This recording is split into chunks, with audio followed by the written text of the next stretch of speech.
sa lahat ng mahigit na 10,000 na sumusubaybay sa atin. Maraming salamat po sa inyong walang sawang suporta at pagtiwala, at hindi po ako magsasawang magpasalamat sa inyo. Oo, ikaw na nga na nagbigay inspirasyon sa akin upang patuloy na magbahagi ng mga kaalaman at maglingkod sa ating komunidad. Ako'y lubos na nagpapasalamat sa bawat isa sa inyo. Sa mga bagong sumali, aking maikling pahayag, ako po si Brother Lord Wally, ang feeling vlogger nyo po. At welcome po kayo dito sa segment ko, ang Police de Academia. Isang tagapaglingkod ng impormasyon at kaalaman na handang magsilbi sa inyong mga katanungan at pangangailangan. Maraming salamat po ulit sa pagiging bahagi ng aking komunidad. At syempre, gaya ng pinangako ko, ang special guest po natin at kilalanin ang dalawang gwapong attorney at legal heartthrob na sina Attorney RJ Ifurong at Attorney Jose Paulo Marbella. Silang dalawa ay nagtapos at sila ay pumasok sa bar noong 2018. Si Attorney Jose Paulo Marbella ay dating court attorney at naging private practitioner. Bukod dito, siya rin ay nagtuturo ng transportation law. Samantalang si Attorney RJ Ifurong ay kasalukuyang nagtatrabaho bilang abogado sa DILG o Department of the Interior Local Government Legal Service. At siya rin ay isa sa mga tumulong sa akin para magkaroon tayo ng community pantry nung pandemic. At tumagal ng isang buwan. Ang kanilang kasanayan at karanasan sa larangan ng batas ay nagbibigay liwanag sa kanilang mga serbisyo bilang mga abogado. Sa oras na ito, magkakaroon tayo ng pagkakataon na makilala ang special na panauhin na nagdala ng kanilang mga tatanging pananaw at kaalaman. Isang tunay na eksperto sa kanilang larangan at isang inspirasyon sa ating lahat. Naway makiisa tayo na manood sa kanila at makinig. Handa na ang mga headset, airpods, at hindi ko na to hinati. Dire-diretso lang, walang cut. At para saan pa? Para bitinin ko kayo. At special to para sa atin. At ngayon po ay pinapaubaya ko na ang upuan at mikropono. Pero bago ako magpaalam, let's do the intro para magmukhang feeling gwapong pro.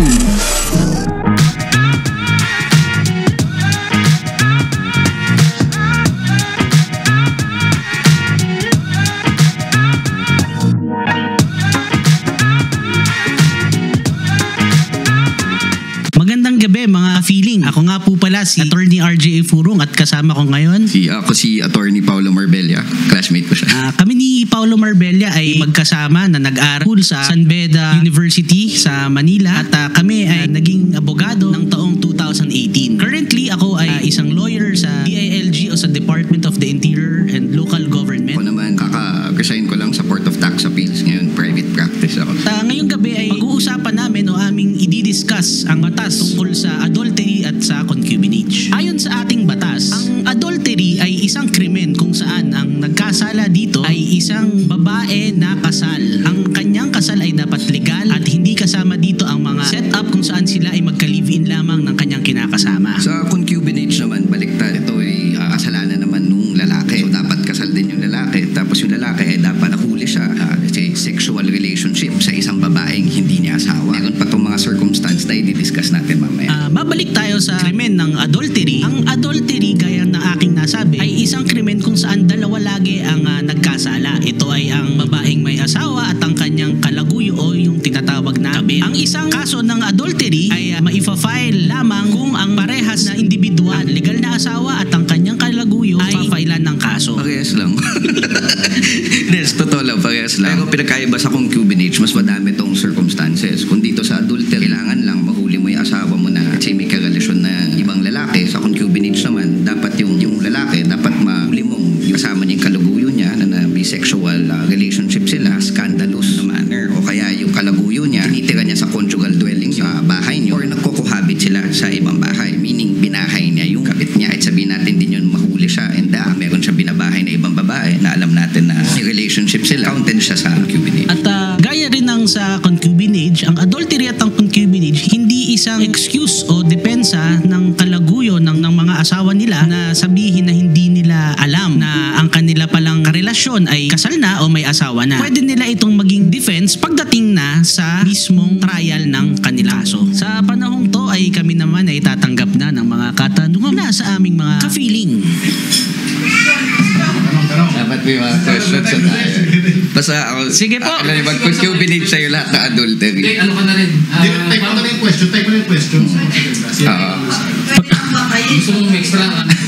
Maraming salamat sa inyong katanungan. Napakagandang tanong po niyan, ha? Para malinawan po ang ating mga kapwa ka-feeling. Maaari po, ma'am, na mapatay ang inyong asawa at ang kanyang kalaguyo. Ngunit magkakaroon pa rin ng kaso, pero ito ay pwedeng maging tinatawag natin na exempting circumstance. Tama ba? Ito po ay isang valid na defense para mapawalang... Sabihin na natin, acquit. Well, makakasuhan ka pa rin, pero valid tong defense para ma-acquit ka o mapawalang sala nung krimen ng murder or homicide sa kinaso sa'yo. So, hindi naman ibig sabihin na pagkat nahuli mo, pinatay mo yung asawa mo, ibig sabihin hindi ka na makakasuhan. Parang simple lang yan. Para lang yan yung mga nagkabanggaan, di ba? Yung sasabihin nila, pag binasagasaan, kahit kasalanan naman nung tumawid, dapat hindi makasuhan yung driver. Wala tayong magagawa. Kakasuhan pa rin yung driver, pero pwede gamitin ng driver in defense na ang negligent na tao, yung action yung tumawid. So, pero attorney, dapat mahuli sila na may sexual na nangyayari.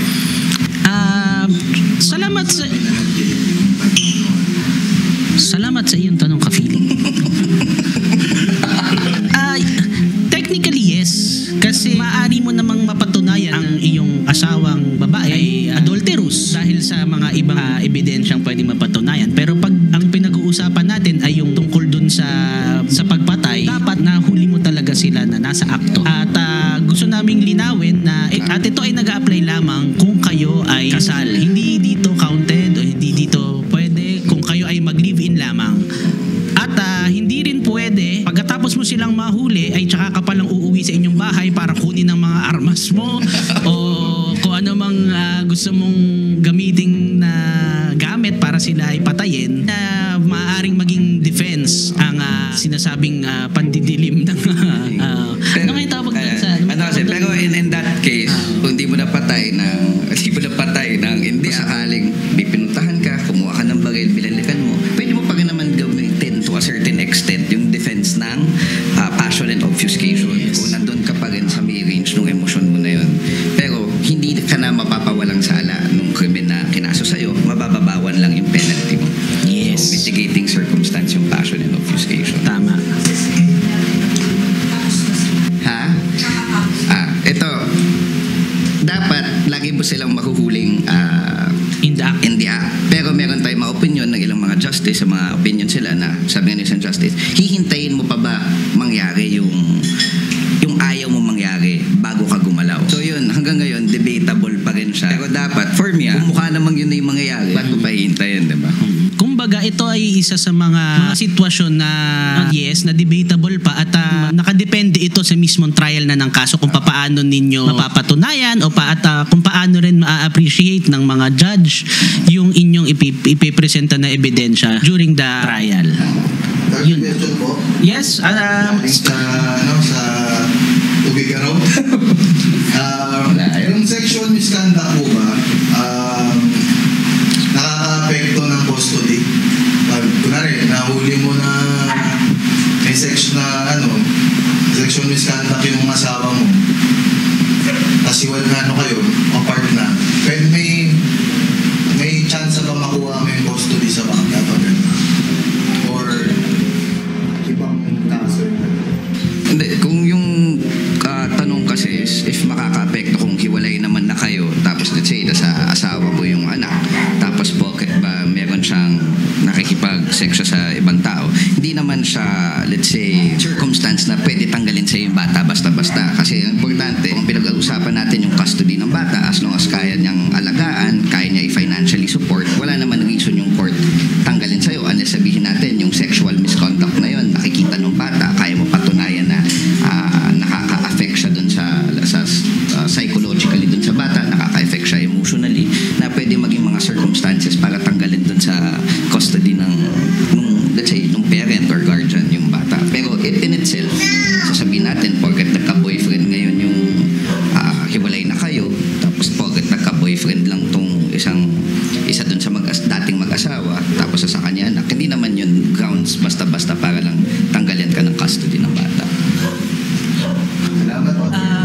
Nais ko lang idagdag mga ka-feeling tungkol pala dyan pa sa adultery. Meron kasing mga sitwasyon kung saan ang isang mag-asawa, legal na mag-asawa ay nangyayari na ang lalaki ay iniiwan ang kanyang asawang babae ng walang malinaw na dahilan. For example, for a certain period of time, wala siyang paliwanag kahit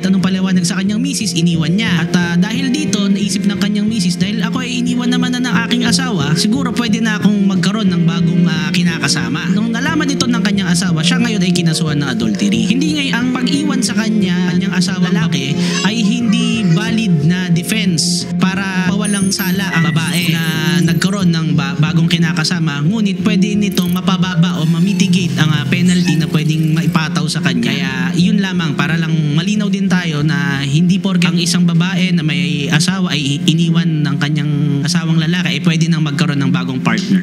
Hanggang sila ay kasal, pwede pa rin siyang makasuhan ng adultery. Sila ng kanyang kalaguyo o kabit. Attorney, next question po. Galing sa ano naman to? Cambodia. Cambodia? Galing sa International yung mga question, mga ka-feelings. Pag ano po ba? Sige po, mamaya na lang nakalimutan po. Wait lang. Pero gusto ko lang linawin dun sa may concubinage. Medyo mahirap siya actually ikaso kasi titignan nyo, ang dami mong kailangan patunayan na circumstances. Kailangan ibinahay mo yung babae, or it's either nakatira sa bahay nyo yung kabit, or yung sexual relationship nila ay skandaloso pa, hindi basta-basta nahuli mo lang, kailangan in a scandalous manner. Pero mula nung pinasa yung RA 9262, yung VAUC, yung Violence Against Women and Children na law, pwede na natin kasi i-classify yung marital infidelity, sexual infidelity ng isang spouse as psychological violence. No? So may ibang option na ngayon yung mga babae kaysa sa mag-file ng concubinage. So sabihin natin may kaso na dinecide ng Supreme Court ngayon na yung isang lalaki, nagkaroon siya ng kabit, nilayasan niya yung pamilya niya, hindi siya makasuhan ng concubinage kasi wala naman dun sa may grounds, wala dun sa may tatlong grounds, pero nakasuhan niya to ng RA 9262 ng psychological violence. So ngayon, panalo sila dun. So ngayon, may ibang option na yung mga babae. Hindi na lang basta umasa dun sa may revised penal code na yung mas lumang batas natin. So ngayon, additional option lang yan. Lalo na yung mga hindi nagbibigay ng suporta. Pwede kasi yan na nagkaroon ng kabit, ayaw mo naman kasuhan ng ganun, pero masama, hindi pa nagbibigay ng support dun sa anak. So yun, pwede mo rin kaso sa 9262 yun, na economic violence naman, hindi pagbigay ng support. Attorney, naalala ko na po yung tanong ko. Okay. Sige, ka-feeling, itanong mo ang iyong tanong. Ito po, phoning question po galing Cambodia. Kunwari, walay na po kami. Hindi po kami legally nag-iwalay. Okay, hindi legally nag-iwalay. Siguro 10 years na kami hindi nagkikita. Meron po bang duration na legal ka nang makipagrelasyon o magkaroon na ng legal na asawa ulit? Pag gano'n, dahil 10 years na po na walang komunikasyon sa asawa mo, o kailangan ng consent pa rin po pag gano'n? Una sa lahat, salamat sa iyong tanong, ka-feeling. Napakaganda. Marami siguro ang makaka-relate sa iyong katanungan na yan. Kaya aming susubukan sagutin sa aming abot ng makakaya.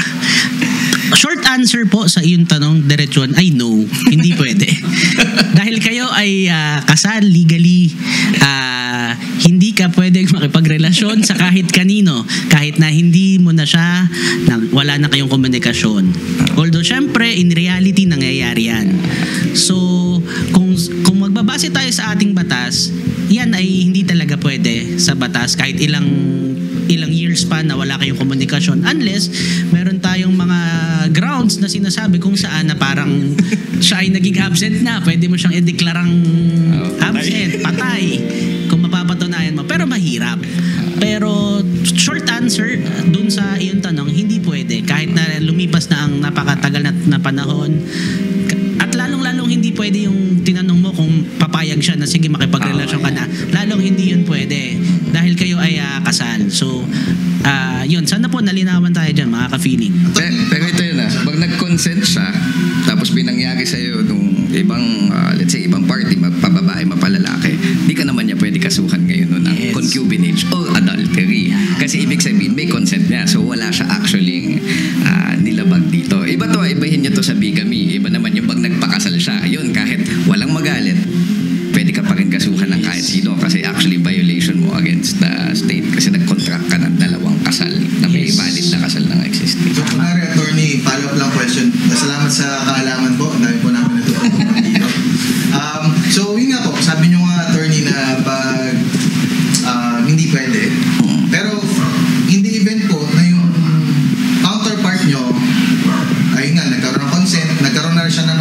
sa iba, nagkaroon na rin ng pamilya sa iba. So parang mutual on that event po ba, biglang nagkaroon ng misunderstanding, may habol pa rin po ba magkaso both parties? Pwede pa rin po ba? Pwede pa rin po bang kasuhan ng adultery after all that happened? Salamat sa iyong follow-up question, ating ka-feeling.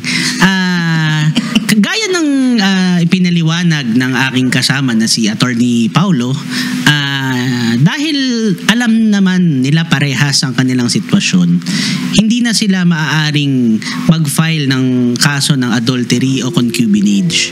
Considering na ayon sa iyong tanong o sa iyong halimbawa, hinayaan nila at alam nila ang mga nangyayaring ito. So ano kasi yan siguro sabihin na lang natin na yung core kung bakit ka nagkakaso yung pagtataksil. So kung nagpaalam naman sa'yo, umuo ka. Wala, hindi ka naman na nagtaksil doon kasi ibig sabihin nagpaalam ka, pinagbigyan ka. So consensual. May pahintulot ng isang tao. Hindi naman kasi pinapunish ng batas yung sabihin medyo controversial na magkaroon ng kabit na automatically makakasuhan ka na. Kasi ang pwede lang magkaso sa'yo nun actually asawa mo. So kung pumayag naman siya, wala tayong magagawa. Sino magkakaso? Hindi niya later on pwede kasuhan ka kung pumayag naman siya before.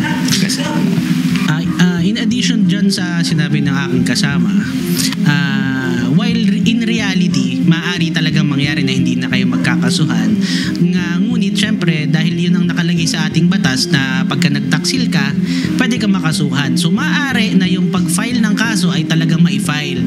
Gaya na aming pinapaliwanag, maaaring ma-file yan kung ang issue lang ay filing. Ang magiging issue na lang dito kung paano papatunayan sa mismong trial na wala naman na talagang may consent or wala naman talagang pagtataksil na naganap. Pero kung magbe-base lang tayo sa nakasulat sa batas natin, once na ikaw ay lalaki at may asawa kang babae, syempre, at nahuli mo sila na may ibang, kumbaga mayroon sexual relations, pwede ka mag-file ng adultery. Kung sasabihin ng babae at ng kanyang kalaguyo na ikaw ay pumayag, ito ay isang matter na kung saan ang magde-decide na ay ang courts during the trial na. But as to the filing of the case, maaari pa rin itong ma-file at may chance pa rin kung halimbawa mapatunayan na hindi ka naman talaga nag-consent, pwede pa rin na sila ay kumbaga mag-suffer ng appropriate penalty na nakasaad sa ating batas. Kasi bilang abogado, lagi kami natatanong, attorney, pwede ko bang kasuhan? Lahat naman pwede mo kasuhan. Ang tanong, mananalo ka ba? So, yan lang naman. Ang tanong, mapapakulong mo ba? Mapapakawalan? Pero kung gusto mo magkaso, wala naman pumipigil. Lahat pwede mo i-file. Kung gusto mo pumunta sa piskalya bukas, file mo. May naisip ka na violate niyang batas, mapafile mo yun kasi libre naman yun. Ang tanong lang, makakalagpas ka ba doon? Aabot ba yun sa korte? Kung umabot man, mapapakulong mo ba yung gusto mo ipakulong? So, ibang tanong na yun. Kasi that's a matter of ebidensya na yan. O kung kaya mo patunayan yung mga paratang at kung may depensa ba talaga yung kalaban mo na mapapawalang visa siya. Yun. Sana nalinawan ka doon at phone in question from Cambodia. Masayang-masaya kami ni Attorney Paulo na ating mga ka-feeling ay umaabot na sa iba't ibang bansa. Attorney? Yes, mayroon tayong follow-up question dito. Taga-Somalia po ako. Sige. Maabot na tayo na po. Nasa ibang continent. Ano po ang inyong katanungan galing Somalia? Consider ba na adultery or concubinage pag nahuli ka na may katalik pero cybersex? Through video, nangyari ka, video call, nahuli mo siya na may ka-video call pero alam mo na may ginagawang kabalastugan. Salamat sa iyong tanong, ka-feeling na taga Somalia. Masaya kami dahil ang dami palang Pilipino sa iba't ibang parte ng lugar. Akalain nyo, Cambodia, nagtatagalog ang ating mga ka-feeling. Mayroong galing Somalia. At ang gaganda ng kanilang mga katanungan at napapanahon dahil nandito na tayo ngayon sa tinatawag na digital transformation, na digital age. Kung saan nagkakaroon naman na talaga ng mga usapin gamit ang social media at ang mga kung ano-ano pang mga cyberspace. Tama ba? Kasamang Paulo. Tama. Oo. Kung magbabase tayo sa ating revised penal code o ang batas tungkol sa adultery at sa concubinage, sa aking opinion lamang at ito ay hindi, at itong opinion na ito ay hindi ko sinasabing tama, pero sa aking opinion bilang isang abogado, ito ay hindi papasok para sa akin sa adultery, or hindi siya, kumbaga hindi siya ground, dahil ayon sa ating batas nakalagay dito ay dapat merong nagkaroon ng physical interaction or physical sexual relationship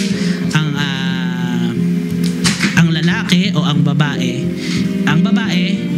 at ang lalaki, hindi lang basta physical relationship, pero dapat yung grounds na ibinanggit ng aking kasama na si Paulo ay Attorney Paulo ay dapat andun din. Kasi kung tutusin, pag tinignan nyo yung revised penal code natin, yung batas natin sa in general, yung mga krimen doon, ginawa yun 1920s, so wala pang computer noon, wala pang internet. So kung ano yung definition nung time nila, hindi pa rin siya naiba ngayon. So sexual intercourse doon sa may ilalim ng RPC o revised penal code ay ganun pa rin hanggang ngayon. Hindi pa na wala pang batas ngayon, at least sa Pilipinas or I don't know sa ibang bansa, na kinakount nila as let's say criminal na sexual infidelity ang pagsa cybersex, diba? Hindi mo pwede kasuhan sa atin lalo na adultery, nahuli mo nagsa cybersex. Hindi, kasi ang definition natin ng sexual relationship, yung physical na sexual intercourse na pagtatalik, diba?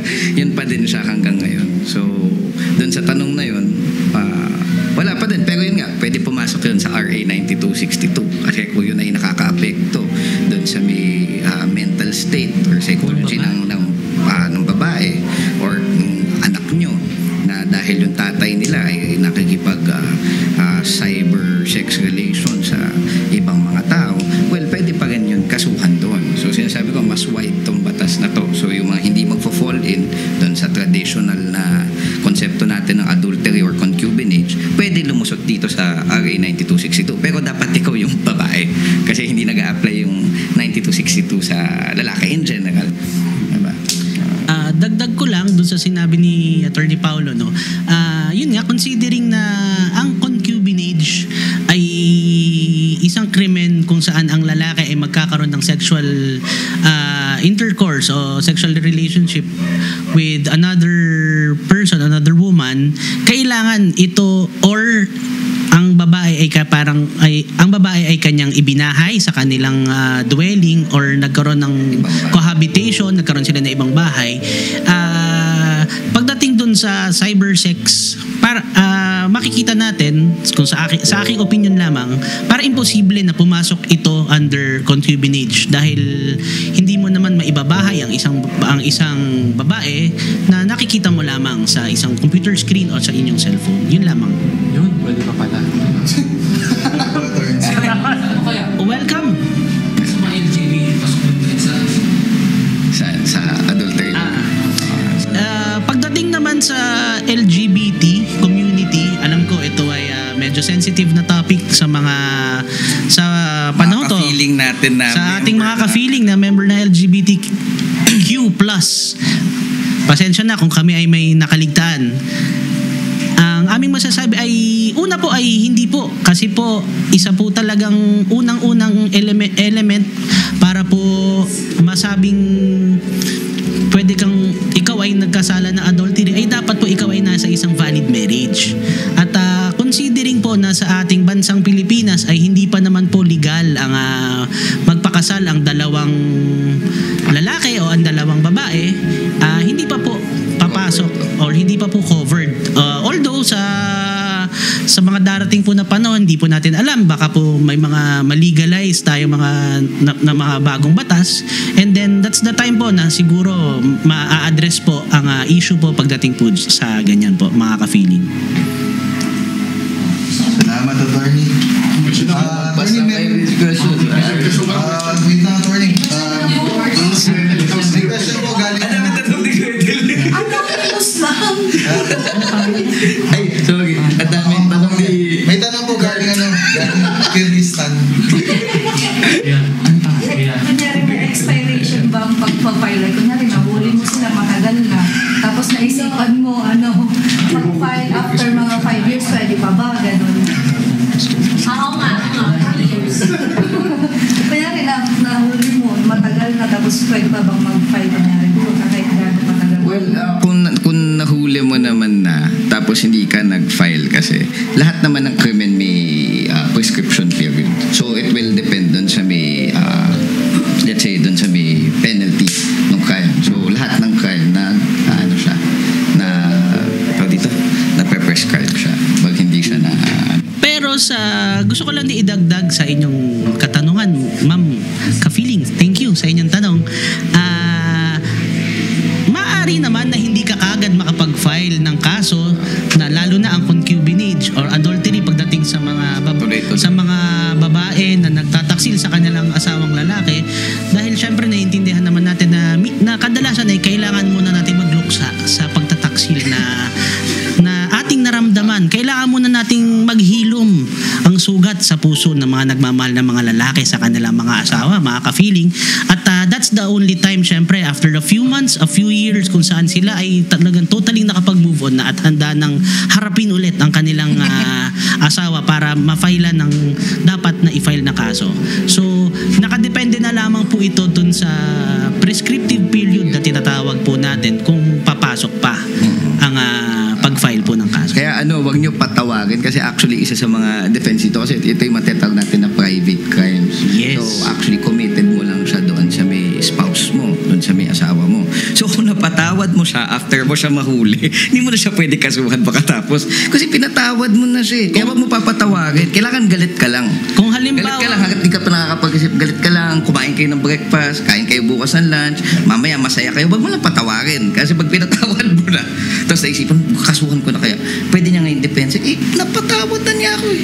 Nakuwento ko na yan eh. kung kayo ay, in short, kung kayo ay marupok, mga ka-feeling, kung kayo ay marupok mga ka-feeling, mahihirapan kayong makapag-file ng kasong ito dahil baka naman nahuli nyo nga siya at isang hawak lang niya sa inyong mga kamay o isang yakap na masarap ay sabihin nyo na pinapatawad na kita aking iniirog. Yan ay isa ng... Wag mo nang uulitin. Oo, wag mo nang uulitin. Ibig sabihin niya ay napatawad mo na siya. At gaya ng sinabi ng aking kasama na si Attorney Paulo na ito ay private crime. Ang ibig sabihin din ito sa batas natin ay ang pwede lang mag-file ng kaso ay ang offended party o ang spouse. Kung halimbawang ikaw ay anak, anak ka ng iyong tatay at nahuli ng tatay mo ang iyong nanay na mayroong kabit o ikaw ang nakahuli sa iyong nanay, bilang anak hindi ka pwede mag-file ng kaso at laban sa iyong nanay. Ang pwede lang mag-file ng kaso ay ang asawa niya o ang iyong tatay kahit na gaano ka kagalit. Ang solusyon dyan ay kumbinsihin mo ang iyong ama. Ayan. Sulsulan mo yung tatay mo ngayon o sulsulan mo yung nanay mo. Nakasuko na natin yan. Oo. Ang mahirap niya kung talagang humaling ang iyong tatay sa iyong nanay, mahihirapan kayo magkaso niyan. Yun lamang, mga ka-feeling. Kaya mahirap magpogi yung tatay. Magpogi yung tatay, sorry lang, tapos bati na sila mamaya. Yan ang sinasabi. Salamat, Attorney po. Welcome. Po yung nagtanong galing Kyrgyzstan. Meron naman po tayong bagong katanungan dito galing pong North Korea ba to? Baka po South yan. Wala pong cellphone sa North Korea. Ating ka-feeling. South Korea po pala, sorry. Ang tanong po, meron po bang habol sa retirement pay po? Kunwari, nahuli po ng lalaki o ng babae yung other party na may adulterous na ginagawa. Okay. Pwede po ba niyang i-cut ang retirement pay niya na share dun sa asawa niya o alimony o mga ganung bagay po?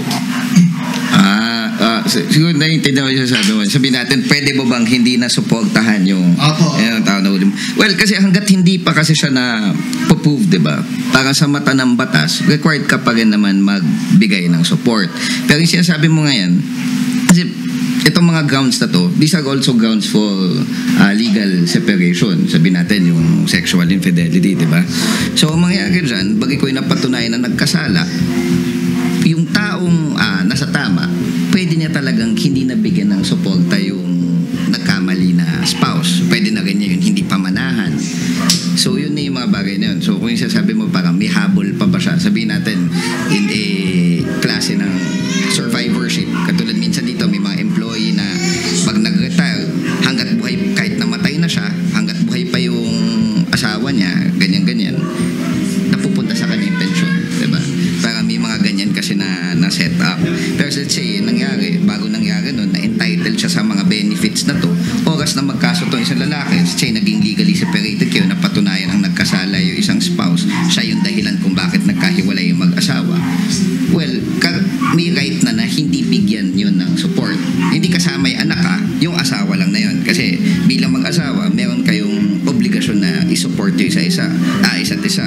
So kung walang trabaho tong asawa mo, kailangan mo pa rin pakainin yan. Hindi pwedeng mag-asawa kayo tapos pocket na wala ng trabaho isa.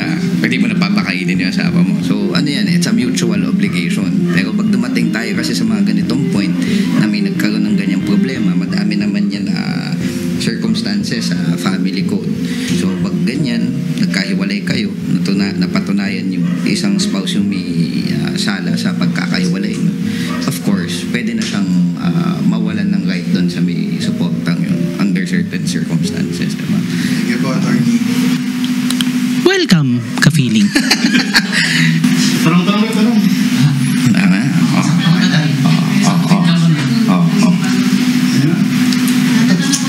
Taga-saan po ba? Wala na? Okay na? Kuha ka ng country, pili ka ng country. Tigas Global libre, oh. Both sila ng loob. I'm so shy. ano yan? It's also a defense yan. May mutual ano yan eh. One must come to court with clean hands. Yun ang sinasabi nila. So, hindi ka pwedeng... kasi yung sinasabi nila, hindi ka pwede pumunta sa court na ikaw ay may sala din. Diba? So, kung pareho kayong naglolokohan naman kayo, syempre, ano naman yun, hindi ka rin pagbibigyan ng korte. Kasi kung malaman nila na, bakit kita pagbibigyan? Ikaw nagloloko ka din. So, ano kayo yun? Mutual fault kayo. Pareho kayong may kasalanan sa isa't isa. So, pag ganun yung nangyayari, hahayaan kayo ng court kung nasaan kayo. Kasi wala naman talo. Pareho kayong talo, pero pareho rin kayong panalo. Ba't ako may papaboran na isang tao? Salamat, Feeling Vlogger, sa pag-guest sa amin ngayon. Maraming salamat, Feeling Vlogger. Idolo ka namin at nakasuporta kami sa'yo. Sa mga nanonood nito na hindi pa nakaka-like o nakaka-subscribe, please like and subscribe Feeling Vlogger. Napaka-informational ng channel na to, ng page na to. Marami kayong matututunan sa lahat, sa buhay na makakatulong sa pang-araw-araw. Para makita nyo kami ulit, magiging alis na kami pag walang nag-like and subscribe. Yun lamang. Maraming salamat, Mr. Feeling Vlogger. More power. Ano ba kayo? Shout yung gagawin niyo. Podcast. In the future nga rin pala, meron kaming pinaplano na podcast ng aming mga kasama. Dalawa actually. Kasama ko rin si Attorney Paulo at isa naman ay kasama ko si Mr. Kurt Nayona ng Sherwood Heights na kasal kay Miss Myla Nayona. Thank you. Thank you.